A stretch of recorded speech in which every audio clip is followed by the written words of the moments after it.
করব। এই লেভেল থেকে মিষ্টি কুমড়াটাকে ফেলছি। 1 2 3। মহান বিজ্ঞানী গ্যালিলিও বলেছেন, স্থির অবস্থান থেকে বিনা বাধায় পরন্ত কোনো বস্তু নির্দিষ্ট সময় যে দূরত্ব অতিক্রম করে তা ওই সময়ের বর্গের সমানুপাতিক। অর্থাৎ একটি পরন্ত বস্তু নির্দিষ্ট সময় নির্দিষ্ট দূরত্ব অতিক্রম করবে। অর্থাৎ এটাকে একটু সাজিয়ে গুছিয়ে ম্যাথের ভাষায় লিখলে লেখা যায় h = ut + ½ gt স্কয়ার। আজকে আমরা এই সূত্র দিয়ে এই বিল্ডিং এর উচ্চতা মাপার চেষ্টা করব এবং দেখব গ্যালিলিও কি আসলেই সত্যি বলেছিল নাকি আমাদের ভংচং বুঝিয়ে দিয়েছিল। এই এক্সপেরিমেন্ট করার জন্য আমাদের প্রথমেই দরকার একটি মিষ্টি কুমড়া, আর দ্বিতীয়ত আমাদের যে জিনিসটা দরকার সেই জিনিসটা হচ্ছে উচ্চতা মাপার ফিতা। এটা দিয়ে আমরা আমাদের সূত্রের উচ্চতার সত্যতা যাচাই করব। তো চলুন যাওয়া যাক ছাদে।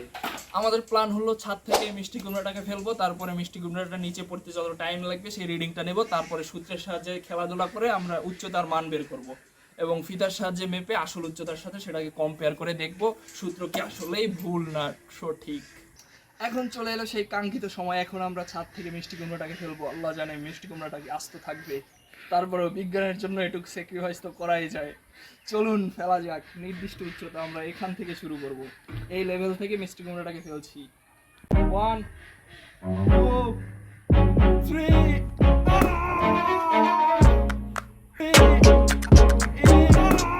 তো আপনারা দেখতেই পেলেন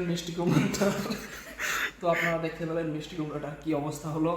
জানি না আমাদের কপালে কি আছে, কারণ মিষ্টি কুমড়াটা রান্নাঘর থেকে চুরি করে নিয়ে এসেছিলাম কারো অনুমতি ছাড়া। ভাবছিলাম উপর থেকে ফেললে মিষ্টি কুমড়াটা ফাটবে না, এক্সপেরিমেন্ট শেষ করে আবার যেখান থেকে আনছি সেখানে রেখে আসবো। কিন্তু আপনারা তো দেখলেন মিষ্টি কুমড়ার কি অবস্থা হয়েছে। এখন আমাদের কপালে কি লেখা আছে সেটা দেখার জন্য অপেক্ষা করুন। আর একটু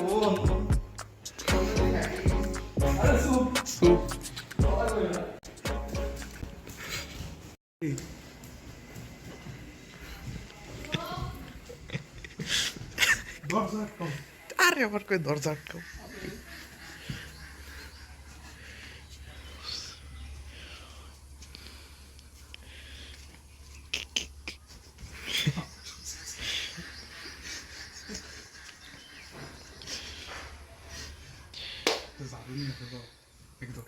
মিষ্টি কুমড়া দিয়ে আসি আগে। গাইস, এবার আসা যাক ক্যালকুলেশনে। আমাদের প্রধান সূত্রটি ছিল h = ut + ½ gt স্কয়ার, যেখানে u ছিল আদিবেগ, t ছিল সময় অর্থাৎ মিষ্টি কুমড়াটা উপর থেকে নিচে পড়তে যে সময় লেগেছে, এবং g হচ্ছে গ্র্যাভিটি। যেহেতু আমরা মিষ্টি কুমড়াটাকে প্রথমে ধরেছিলাম সেহেতু তার কোনো আদিবেগ ছিল না, অর্থাৎ মিষ্টি কুমড়ার আদিবেগ 0। এবার আসা যাক g এর ক্ষেত্রে অর্থাৎ গ্র্যাভিটির ক্ষেত্রে। আমরা জানি গ্র্যাভিটির স্ট্যান্ডার্ড মান 9.81। আমরা এখানে 9.81 ধরেই ক্যালকুলেট করব। মিষ্টি কুমড়াটা ছাদ